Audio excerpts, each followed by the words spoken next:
ಹೋಗ್ಬೇಕಾದ್ರೆ ಇಬ್ರು ನಗ್ನಗ್ತಾ ಹೋದ್ರಿ. ಈಗ ಸಂತೋಷ ಕಾಣಿಸ್ತಾನೆ ಇಲ್ಲ.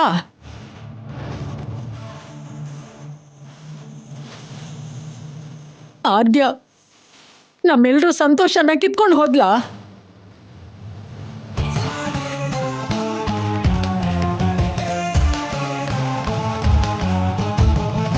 ಅಷ್ಟಕ್ಕೂ ಆದ್ಯ ಎಲ್ಲಿಗೆ ಹೋದ್ಲಮ್ಮ? ನಿನ್ ಜೊತೆನೆ ಟೂರ್ಗೆ ಹೋದ್ಲು, ಮತ್ತೆ ನಿನ್ ಜೊತೆನೆ ಯಾಕೆ ವಾಪಸ್ ಬರ್ಲಿಲ್ಲ? ಇನ್ನೂ ಅದೇ ಕೇಳ್ತಿದ್ದೀರಲ್ರಿ? ಅವಳ ಹತ್ರ ಕೇಳ್ಬೇಕಾಗಿರೋದು ಅಲ್ಲಿಗೆ ಸೀನು ಬಂದಿದ್ನಾ, ಬಂದ್ರೆ ಆದ್ಯ ಏನಾದ್ಲು, ಇಬ್ರು ಸೇರಿ ಓಡ್ ಹೋದ್ರ ಇಲ್ಲ ಮದ್ವೆ ಮಾಡ್ಕೊಂಡ್ರ? ಪ್ರತಿಯೊಂದು ಇರೋದು ಇದ್ದ ಹಾಗೆ ಹೇಳೋದಕ್ಕೆ ಹೇಳಿ.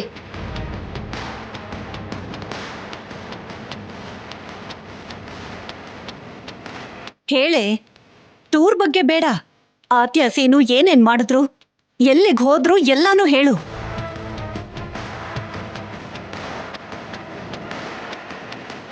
ಮದ್ವೆ ಮಾಡ್ಕೊಂಡ್ರು ಅಂತ ಮಾತ್ರ ಹೇಳ್ಬೇಡಮ್ಮ.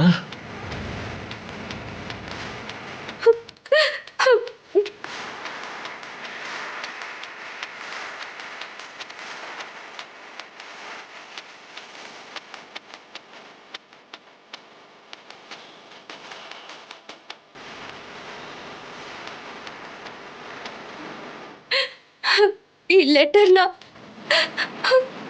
ಆದ್ಯಾನೇ ಬರ್ದಿರೋದು.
ಹೊರಟು ಹೋಗಿದ್ದಾಳೆ.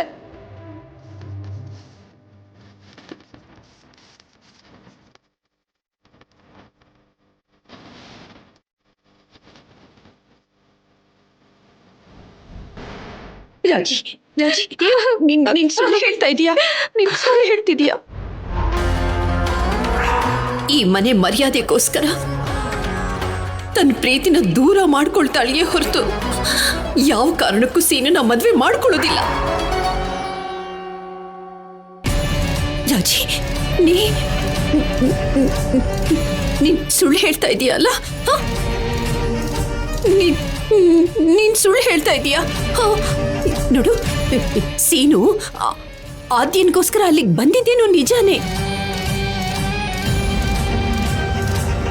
ಸೀನು ಆದ್ಯನ ಪ್ರೀತಿಸ್ತಿರೋದು ಕೂಡ ನಿಜಾನೇ. ಆದ್ರೆ ಆದ್ಯ ಸೀನನ್ ಮದುವೆ ಮಾಡ್ಕೊಳ್ತಿರೋದು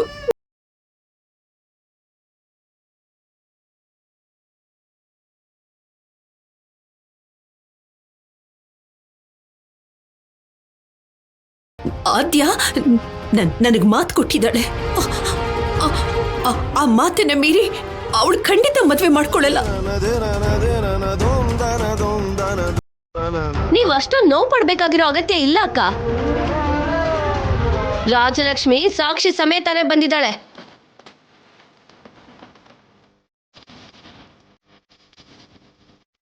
ಇವಾಗ ಲೆಟರ್ ಓದಿದ್ರೆ ಎಲ್ಲ ಗೊತ್ತಾಗುತ್ತೆ.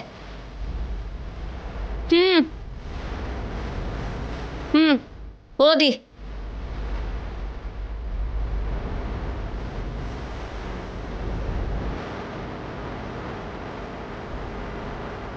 ರಾಜಲಕ್ಷ್ಮಿ, ಸೀನು ಮತ್ತೆ ನಾನು ಒಬ್ರನ್ನೊಬ್ರು ಪ್ರೀತಿಸ್ತಾ ಇದ್ದೀವಿ.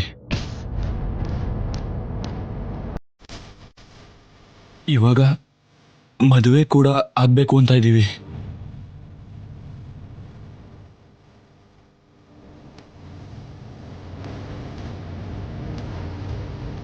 ನಿಮ್ಮ ಮನೇಲಿ ಇದಕ್ಕೆಲ್ಲ ಒಪ್ಕೊಳ್ಳೋದಿಲ್ಲ ಅಂತ ನನಗೆ ಅರ್ಥ ಆಗತ್ತೆ. ಆದ್ರೆ ನಾನು ಇಲ್ಲ ಅಂದ್ರೆ ಸೀನು ಬದುಕಿರಲ್ಲ.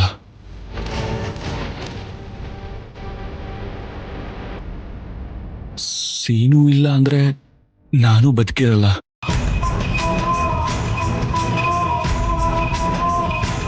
ಈಗ ನನಗೋಸ್ಕರ ಸೀನು ನಿಮ್ಮ ಕುಟುಂಬನೇ ಬಿಟ್ಟು ಬಂದಿದ್ದಾನೆ. ಇಷ್ಟೆಲ್ಲ ಆದ್ಮೇಲೂ ಕೂಡ ನಮ್ಮ ಪ್ರೀತಿನ ಒಪ್ಕೊಳ್ದೆ ಹೋದ್ರೆ ಅವನು ಪ್ರಾಣ ಕಳ್ಕೊಳ್ಳೋದಕ್ಕೂ ಕೂಡ ಸಿದ್ಧವಾಗಿದ್ದಾನೆ.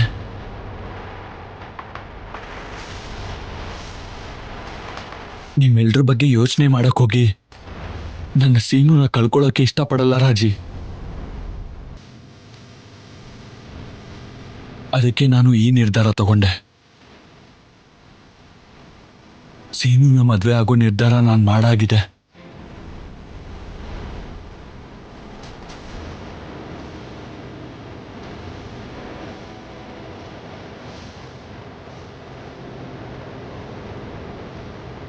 ಮನೇಲಿ ಯಾರೇ ಒಪ್ಕೊಳ್ದೆ ಹೋದ್ರೂ ಕೂಡ ನಾವಿಬ್ರು ದೂರ ಎಲ್ಲಾದ್ರೂ ಹೋಗಿ ಇಬ್ರು ಒಟ್ಟಿಗೆ ಬದುಕಬೇಕು ಅಂತ ಇದ್ದೀವಿ.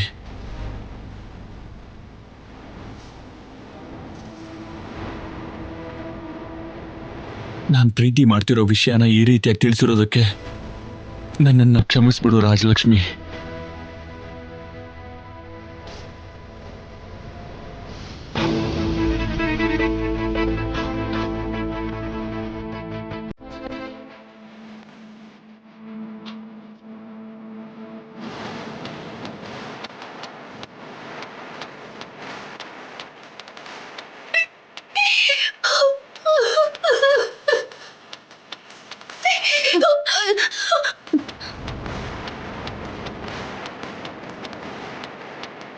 ಈಗೇನ್ ಹೇಳ್ತೀಯ ಅತ್ಗೆ? ಎಲ್ಲ ನೀನ್ ಅನ್ಕೊಂಡ್ ಹಾಗೆ ನಡೀತಿರೋದಕ್ಕೆ ಸಂತೋಷ ಪಡ್ತಿದ್ಯಾ?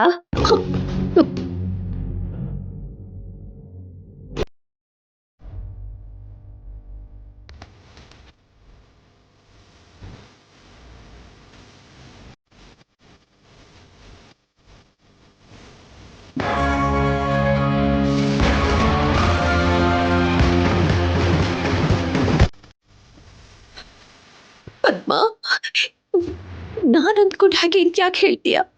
ಇನ್ನ ಜಾಸ್ತಿ ನಾಟಕ ಮಾಡ್ಬೇಡ ಅತ್ಗೆ, ಸಾಕು.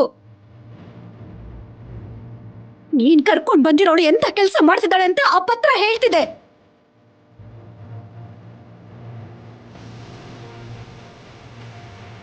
ಅಷ್ಟಕ್ಕೂ ಇದನ್ನೆಲ್ಲ ನೀನೇ ಮಾಡ್ಸಿರೋದು.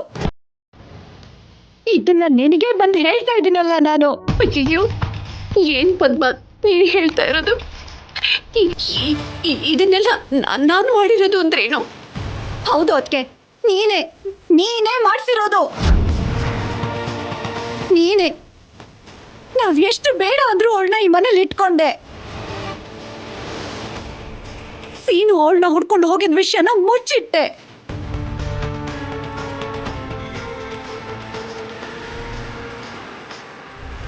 ಇಷ್ಟೆಲ್ಲ ಆದ್ಮೇಲೆ ಸೀನು ಮಾತ್ರ ಅವಳನ್ನ ಪ್ರೀತಿಸ್ತಾ ಇದ್ದಾನೆ, ಅವಳು ಅವನನ್ನ ಪ್ರೀತಿಸ್ತಿಲ್ಲ ಅಂದೆ.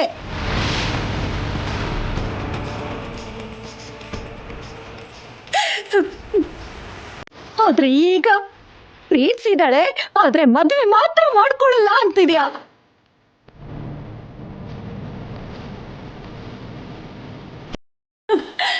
ಅತ್ತಿಗೆ, ನೀನು ನಮ್ಮನ್ ತಡಿತಿದ್ಯಾ ಹೊರತು ಅವ್ರನ್ನ ತಡಿಬೇಕು ಅಂತ ಅನ್ಕೋತಾನೆ ಇಲ್ಲ.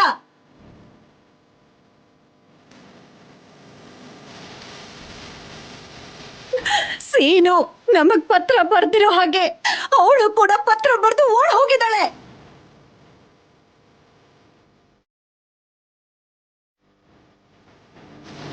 ಏನ್ ಪಾಪ ಮಾಡಿದೀವತ್ತಿಗೆ ನಾವು? ನಮ್ ಜೀವನದ ಜೊತೆನೆ ಆಟ ಆಡ್ತಿದ್ಯಲ್ಲ.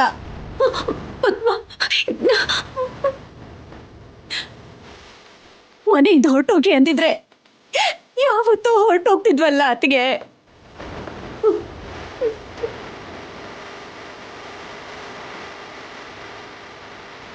ಯಾಕತ್ಗೆ ನನ್ ಮಗನ ನನ್ನಿಂದ ದೂರ ಮಾಡಿ ನಮ್ ಜೀವನದಲ್ಲಿ ಇಷ್ಟು ದೊಡ್ಡ ಆಟ ಆಡ್ಬಿಟ್ಟೆ?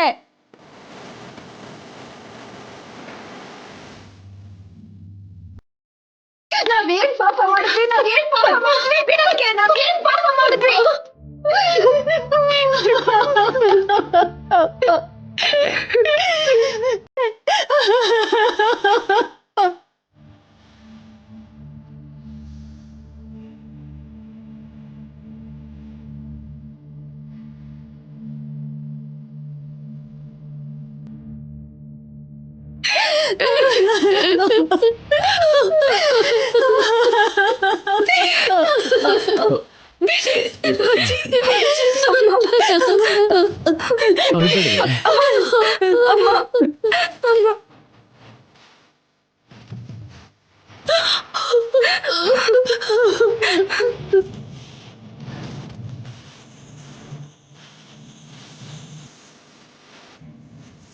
ಆದ್ಯ ಇಂಥ ತಪ್ಪು ಮಾಡಲ್ಲ ಅಂತ ಎಲ್ಲೋ ಒಂದು ಚಿಕ್ಕ ನಂಬಿಕೆ ಇತ್ತು.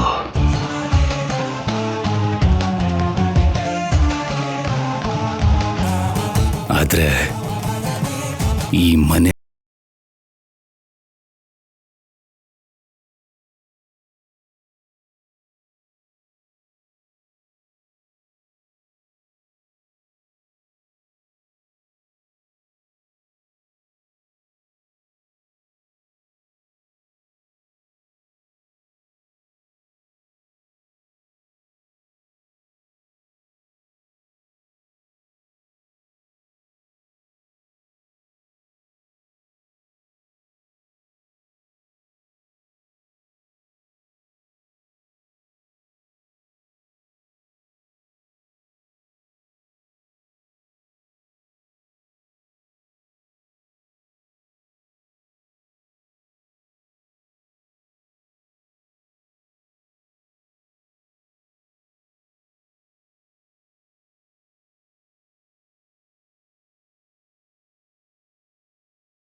ಗೌರಿ, ಪಾರ್ವತಿ ಫೋನ್ ಮಾಡ್ತಿದ್ದಾಳೆ. ಮಾತಾಡ್ರಿ. ಹಲೋ. ಹಲೋ ಭಾವನವ್ರೆ, ನಾನು ಪಾರ್ವತಿ. ಹೇಳಮ್ಮ. ಮುಗ್ದೋಯ್ತು ಭಾವನವ್ರೆ, ಎಲ್ಲ ಮುಗ್ದೋಯ್ತು.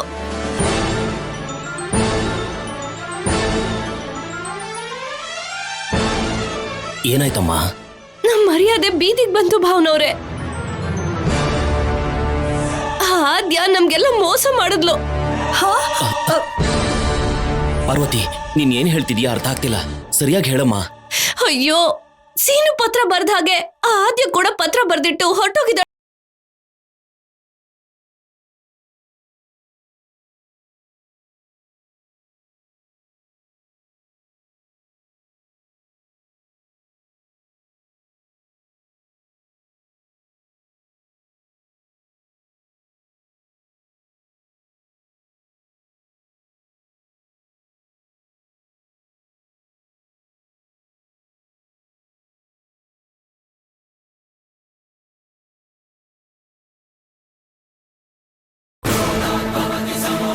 ಅವಳನ್ನ ಪ್ರೀತಿಸ್ತಿದ್ದಾನೆ ಆದ್ರೆ ಅವಳು ಮದ್ವೆಗೆ ಒಪ್ಕೊಳ್ಳಲ್ಲ ಅಂತ ಹೇಳಿದ್ದೆ ಅಲ್ವಾ? ಅವಾಗ ಜಾನಕಿ ಅಕ್ಕ ಹಾಗೆ ಹೇಳಿದ್ದು ಅಕ್ಕ. ಹೀಗ್ ಪತ್ರ ಬರ್ದಿಟ್ಟು ಹೊರಟೋಗಿದ್ದಾಳೆ ಅಂತ ಈಗಷ್ಟೇ ರಾಜಲಕ್ಷ್ಮಿ ಹೇಳಿದ್ಲು. ಊರ್ ಬಿಟ್ಟು ಹೋದವರು ಅಲ್ಲಿಂದ ಹಾಗೆ ಹೊರಟೋಗಿದಾರಂತೆ. ರಾಜಲಕ್ಷ್ಮಿ ಒಬ್ಳೆ ವಾಪಸ್ ಮನೆಗೆ ಬಂದಿದ್ದಾಳೆ. ನೋಡಿದ್ರಪ್ಪ, ನಾನು ಅವತ್ತೇ ಸತ್ತು ಹೋಗ್ತಿದ್ದೆ, ನೀವೇ ನನ್ನನ್ನ ಕಾಪಾಡಿದ್ರಿ. ಹಲೋ ಅಕ್ಕ, ಚಾರು, ಸೇನು ಮಾವನ್ ಕರ್ಕೊಂಡ್ ಬಂದು ಮದ್ವೆ ಮಾಡಿಸ್ತೀರಾ ಅಂತ ಹೇಳಿದ್ರಿ. ಇಷ್ಟೊತ್ತಿಗಾಗ್ಲೇ ಸೇನು ಮಾವ ಆದ್ಯನ್ ಜೊತೆ ಮದ್ವೆ ಆಗಿರ್ತಾನೆ.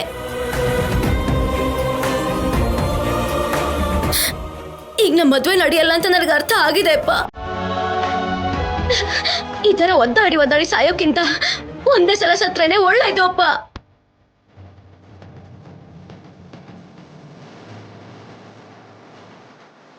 ನನ್ನ ಹಣೆ ಬರನೆ ಸರಿಯಿಲ್ಲ ಅಂತ ಅನ್ಸುತ್ತೆ. ನನ್ನ ಸಾಯಕ್ ಬಿಡಿ, ಅಮ್ಮ, ಚಾರು. ಸಾಯಕ್ ಬಿಡಿ. ನೀನು ದುಡುಕಿ ಏನೇನೋ ಮಾಡ್ಕೊಳ್ಳೋದಕ್ಕೆ ಹೋಗ್ಬೇಡ. ಸೀನು ಎಲ್ಲೇ ಇದ್ರು ಕರ್ಕೊಂಡ್ ಬಂದು ಮದ್ವೆ ಮಾಡ್ತೀನಿ ಅಂತ ಹೇಳಿದ್ನಲ್ಲ ದೊಡ್ಡ ಮನುಷ್ಯ. ಈಗ ಏನ್ ಮಾಡ್ತಾನೆ ಅಂತ ಅವನನ್ನೇ ಕೇಳ್ತೀನಿ.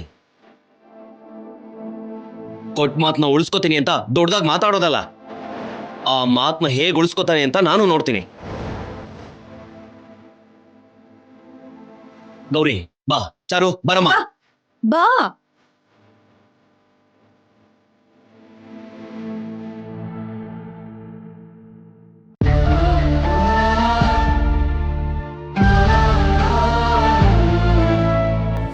ಅಣ್ಣ, ಇದನ್ನ ತಗೊಳ್ಳಿ. ಥ್ಯಾಂಕ್ ಯು ಅಣ್ಣ.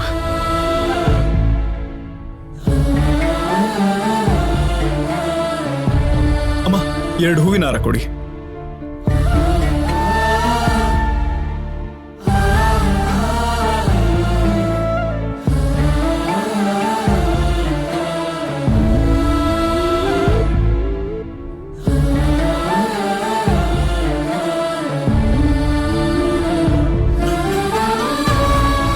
ಜಾನಕಿ,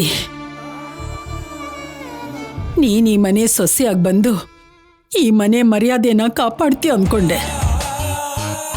ನಿನ್ನಿಂದಾನೇ ನಮ್ಮನೆ ಮರ್ಯಾದೆ ಎಲ್ಲ ಬೀದಿ ಪಾಲಾಗುತ್ತೆ ಅಂತ ಅನ್ಕೊಂಡಿರ್ಲಿಲ್ಲ.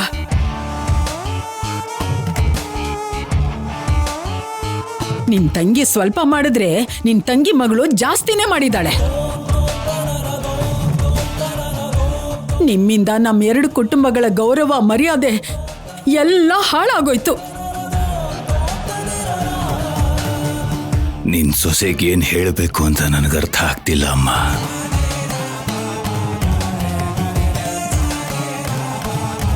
ನನ್ನ ಕಟ್ಟುಪಾಡುಗಳನ್ನು ಅನುಸರಿಸ್ಕೊಂಡು ನನ್ನ ಮಗಳ ಹಾಗೆ ಆದ್ಯನ ಕೂಡ ನೋಡ್ಕೋತಾಳೆ ಅಂತ ಅನ್ಕೊಂಡಿದ್ದೆ. ಆದ್ರೆ ಪ್ರೀತಿ ಹೆಸರಲ್ಲಿ ನಮಗೆ ನಮ್ಮ ಮನೆಗಿಷ್ಟು ಅವಮಾನ ಮಾಡ್ತಾಳೆ ಅಂತ ಅನ್ಕೊಂಡಿರ್ಲಿಲ್ಲ. ಅದು ಹಾಗಲ್ಲ ರೀ. ಬಾಯಿ ಮುಚ್ಚು.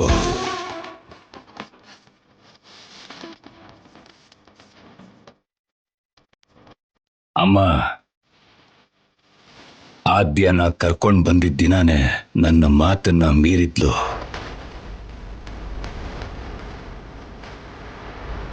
ಸರಿ, ಅದು ಮನೆವರೆಗೂ ತಾನೆ ಅಂತ ಮಾತನ್ನ ನಿಲ್ಲಿಸ್ಬಿಟ್ಟಿದ್ದೆ.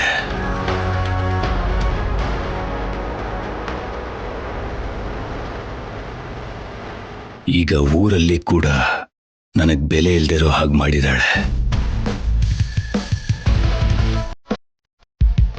ಹಾಗಾದ್ರೆ ಈಗ ನಾನು ಪ್ರಾಣ ಬಿಡ್ಲೇಬೇಕಲ್ವಾ?